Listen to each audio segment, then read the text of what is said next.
안녕하십니까, 민성씨입니다. 이번 시간에는 현업에서 임차인 계약 정보를 알아내는 방법에 대해서 설명을 드리도록 하겠습니다. 여기 보시면 700원 가지고 임차인 계약 정보를 알아내는 꿀테이프라고 좀 설명을 드리려고 하는데, 여기서 700원은 등기부 등본을 열람하는 비용입니다. 700원 정도만 있으면 이제 임차인 계약 정보를 이제 확인할 수가 있는데, 어떻게 그렇게 하는지 하나씩 알아보도록 하겠습니다. 부동산에서 중요한 정보라고 하면 어떤 것들이 있을지 한번 생각해 보면, 가장 중요한 정보 중에 하나가 임대차 계약에 대한 정보입니다. 임대차 계약에 대한 정보를 만약에 갖고 있으면 실제로 가치 평가를 할 수가 있습니다. 임차인의 임대료가 얼마고 관리비가 얼마인지, 수익이 어느 정도 발생하는지를 알고 있으면 이제 수익환원법을 통해서 이 빌딩의 가격이 어느 정도인지 이제 추론을 할 수 있기 때문에 임대차 계약 정보가 이제 무엇보다도 중요합니다. 실제로 이제 가치 평가를 할 때도 임차인의 계약 정보들을 모두 분석해서 현금 흐름을 쭉 뿌리게 됩니다. 그걸 가지고 나중에 빌딩의 가치를 평가하는 자료로 많이 활용을 합니다. 그리고 두 번째로는 이제 임차인에 대한 이전 정보를 확인할 수가 있습니다. 임대차 계약이 2년이다, 3년이다, 그리고 언제 시작해서 언제 종료다라고 하면은 이 임차인이 종료되는 시점을 찾아서 임대 에이전트들은 다른 빌딩에 소개를 하면 되기 때문에 이런 임대차 계약 정보가 임대 에이전트들 사이에서는 굉장한 가치를 가지고 있는 정보라고 보시면 좋겠습니다. 그럼 이제 이런 정보들을 어떻게 수집을 해야 되는지 그런 것들에 대한 얘기를 한번 해보도록 하겠습니다. 처음에는 이제 필요한 거는 임차인의 구성입니다. 이 빌딩에는 어떤 임차인들이 들어있는지 먼저 확인을 해야 되고요. 그 다음에 그런 임차인들, 개별 임차인들의 계약 기간에 대해서 확인을 하고, 그 다음에 보증금은 얼마고, 임대료와 관리비가 얼마인지 이런 정보들을 다 수집한다고 하면은 그 빌딩에서 필요한 가장 중요한 정보를 확인했다고 생각하셔도 무방합니다. 그러면 이제 임차인 구성 정보를 어떻게 찾느냐? 실제로 어떤 임차인들이 입주해 있는지 확인하기 위해서는 가장 손쉬운 방법이 있습니다. 빌딩 로비를 방문하는 건데요. 대부분의 빌딩은 이 임차인들이 어떤 임차인들이 들어와 있다라고 안내를 해주는 안내 간판들이 다 붙어 있습니다. 디렉토리라고 불리우는 임차인 간판들을 정리를 하게 되면 이 빌딩의 임차인 구성 정보들을 확인할 수가 있습니다. 좋은 빌딩 같은 경우에는 임차인이 드나들 때마다 이 디렉토리를 계속 업데이트를 하는데, 수준이 낮은 빌딩 같은 경우에는 임차인이 나갔지만 계속 남아있는 경우도 있습니다. 하지만 가장 그래도 손쉽게 구할 수 있는 게 빌딩 로비를 방문해서 그 임차인들이 어떤 것들이 있는지 확인하는 방법입니다. 두 번째로는 임대 안내문을 확인하는 건데, 임대 안내문에서는 임차인 정보를 확인하기는 어렵습니다.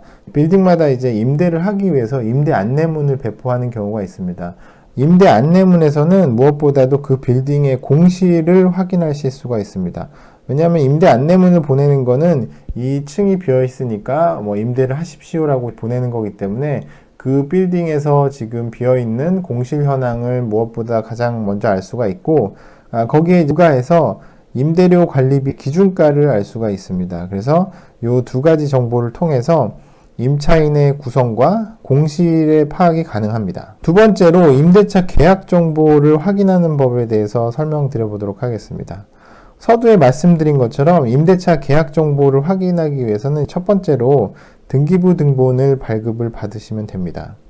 그 다음에 그 등기부 등본 내에 기재된 근저당과 전세권을 확인하면 되는데, 이 부분에 대해서는 이제 뒤에서 조금 더 자세히 설명을 드리겠습니다. 이렇게 공적장부의 정보를 활용을 해서 추론을 하면은 개별 임차인들의 계약 정보를 어느 정도 비슷하게 추론을 해낼 수가 있습니다. 물론 근저당이나 전세권이 설정되지 않은 임차인이라고 하면은 이런 정보를 확인하기는 어렵겠지만, 이렇게 전세권과 근저당을 설정할 정도의 임차인이면 대부분 우량 임차인이라고 평가를 할 수 있고, 우량 임차인들이 어느 정도 임대료와 관리비 그리고 보증금을 내는지 알고 있으면 다른 공간에 대한 그 임대료와 관리비도 충분히 추론이 가능합니다. 등기부 등본을 보려면 등기부 등본이 어떻게 생겼는지 대략 좀 아셔야 될 것 같습니다. 물론 아시는 분도 계시겠지만 기본을 위해서 다시 한번 좀 설명을 드려보겠습니다. 등기부 등본을 이제 열람하게 되면 첫 번째 표제부가 나옵니다. 표제부는 이제 건물의 표시를 나타내는 것으로 이제 뭐 건물이 몇 층이고 그 다음에 해당 층 뭐 층별로 면적이 어느 정도인지 그 건물의 현황을 정리한 거라고 보시면 좋을 것 같습니다. 그 다음으로 나오는 게 갑구이거든요. 이제 갑구는 소유권에 대한 사항을 표시한 겁니다. 뭐 말 그대로 이 빌딩의 소유주는 누구누구입니다 라고 하는 그 소유권을 이제 표시해 놓고 있습니다. 그 다음으로 이제 을구인데, 을구를 자세히 보셔야 됩니다. 조금 전에 말씀드린 그 근저당이나 전세권 설정 같은 경우에는 을구에 표시되게 되어 있습니다. 그래서 을구에는 소유권 이외의 권리에 관한 사항들이 표시가 된다는 것을 알아두시면 좋겠습니다. 이렇게 이제 등기부 등본에 대한 기본적인 지식을 가지고 근저당이 만약에 설정되어 있다. 그러면 이제 근저당을 가지고 어떻게 임대차 계약 정보를 이제 추론할지 하나씩 알려드리도록 하겠습니다.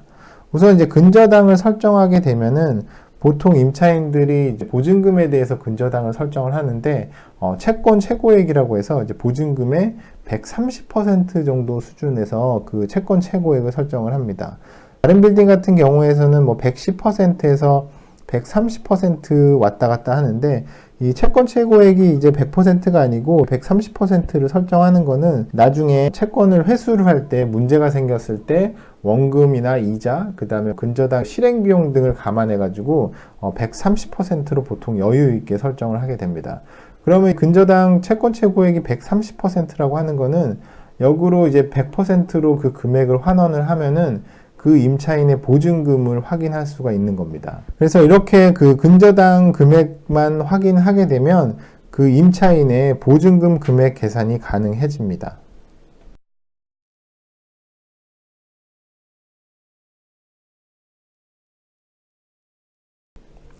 다음으로는 이제 전세권과 관련해서 어떠한 정보들을 확인할 수 있는지 알아보도록 하겠습니다.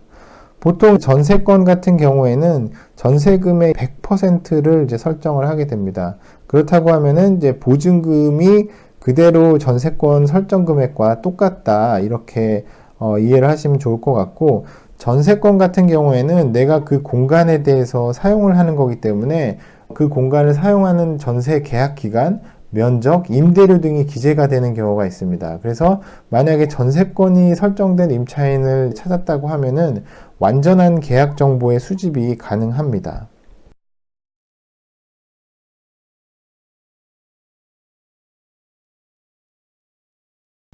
하지만 앞서 살펴본 근저당과 이제 전세권 정보만으로 충분히 임대료 관리비 정보를 이제 확인하기는 불충분합니다. 그래서 상업용 부동산 업계에서 사용하고 있는 임대료와 보증금 비율에 대해서 알고 있으면 조금 더 추론이 편리합니다.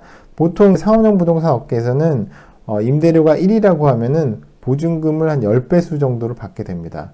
그러면 이제 보증금이 만약에 1,000만 원이다. 그러면 실제로 임대료는 이제 100만 원 수준에서 결정이 되는 겁니다. 그래서 임대료를 알고 이제 보증금 한 가지만 알면 어느 정도 수준에서 보증금과 임대료가 결정되는지를 이제 추론할 수가 있고요. 그 다음에 보통 관리비 같은 경우에는 모든 임차인들이 동일하게 적용이 되는 경우가 있습니다. 빌딩마다 관리비를 조금씩 다르게 받는 경우도 있겠지만 대부분의 빌딩은 이제 관리비 서비스는 동일한 서비스라고 생각을 하기 때문에 그런 관리비 비용은 똑같다라고 이제 그 추론을 할 수가 있고, 이런 관리비 같은 경우에는 임대 안내문이나 아니면 빌딩에 전화를 하게 되면 관리비에 대한 내용들은 뭐 비공개가 되는 것들이 많이 없기 때문에 쉽게 알아낼 수가 있습니다. 그래서 이런 상업용 부동산 업계에서 사용하는 이제 보증금이나 임대료 비율에 대한 정보를 조금씩 알고 있으면 완전한 계약 정보의 수집이 가능합니다.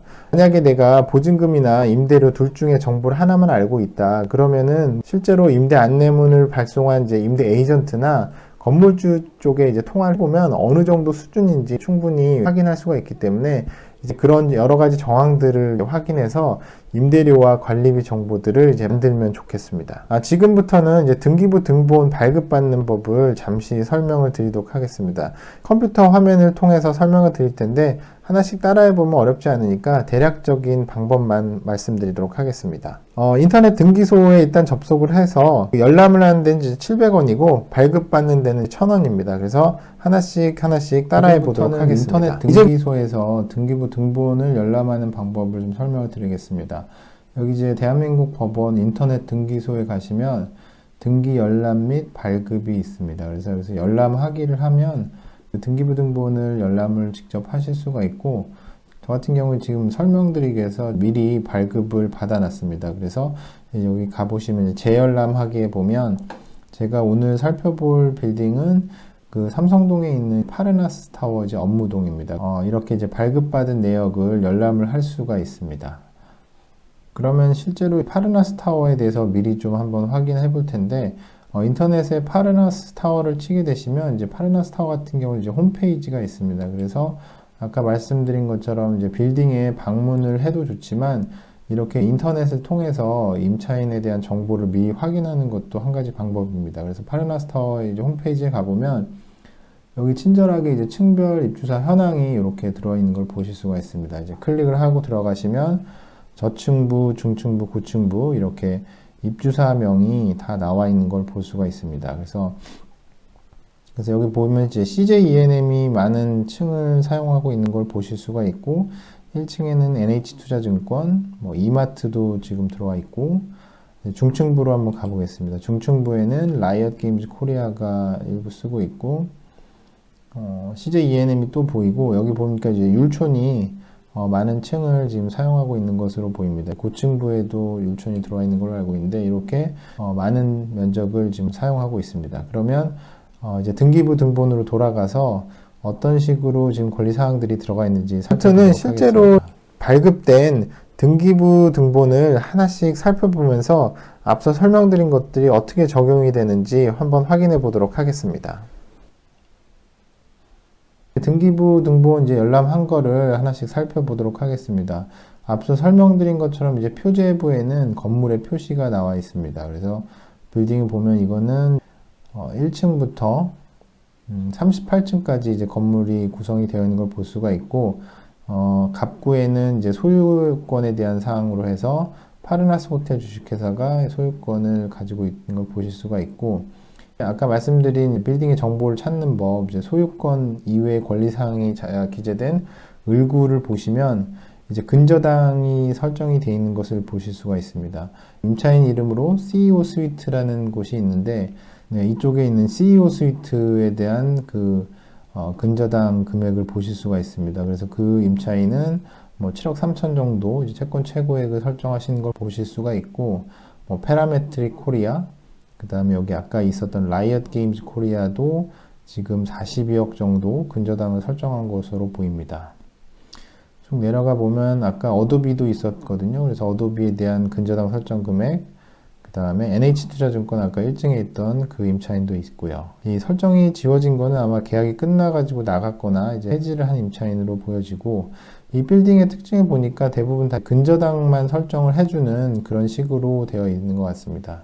큰 면적을 쓰고 있는 이제 CJ ENM이 53억 정도 근저당 설정을 하신 걸 볼 수가 있고, 여기 보면 이제 카카오 프렌즈, 신세계 프로퍼티 계속 나오는데, 조금 제가 좀 전에 살펴보긴 했는데, 큰 면적을 사용하고 있는 율촌 같은 경우에는 좀 권리 설정을 안 했는데, 설정을 안 해놓은 거는 좀 특이한 것 같습니다. 그래서 이런 식으로 등기부 등본을 살펴보면 임대차 계약에 대한 정보들을 확인하실 수가 있습니다. 이 파르나스 타워 같은 경우에는 전세권 설정을 안 하다 보니까 전세권에서는 설명드린 것처럼 전세 금액 100%랑 사용 면적, 임차료, 그 다음에 기간까지도 명기가 되는데, 오늘 살펴본 파르나스 타워에는 그 사항이 없었습니다. 그래서 이런 식으로 해서 다른 빌딩들도 700원 정도의 비용만 들이면 임대차 계약에 대한 정보들을 쉽게 열람하실 수가 있으니까, 이런 방법들을 활용하셔서 빌딩의 정보들을 확인하시면 좋겠습니다. 감사합니다. 이제 마지막으로 요약 정리를 해드리도록 하겠습니다. 첫 번째로는 등기부 등본을 열람을 하신 다음에, 두 번째로 그 을구의 권리관계에 대한 정보들을 수집하고 이제 분석하시면 됩니다. 마지막으로 임차인 현황들을 엑셀이나 자기가 편한 템플릿에다가 쭉 정리를 하시면 빌딩에 대한 대략적인 임차인의 정보들을 수집을 할 수가 있습니다. 이런 정보들이 임차인과의 사적인 정보이다 보니까 외부로 노출되는 경우가 많이 없습니다. 하지만 이렇게 이제 공식적으로 공적 장부에 등록된 정보를 활용하는 것은 불법이나 나쁜 사항들이 아니기 때문에 이런 방법들을 활용해서 임차인 정보를 찾아보시면 좋겠습니다. 오늘 영상은 여기까지 마치고 더 궁금한 사항이 있으면 언제든지 이메일로 연락을 주시면 좋겠습니다. 감사합니다.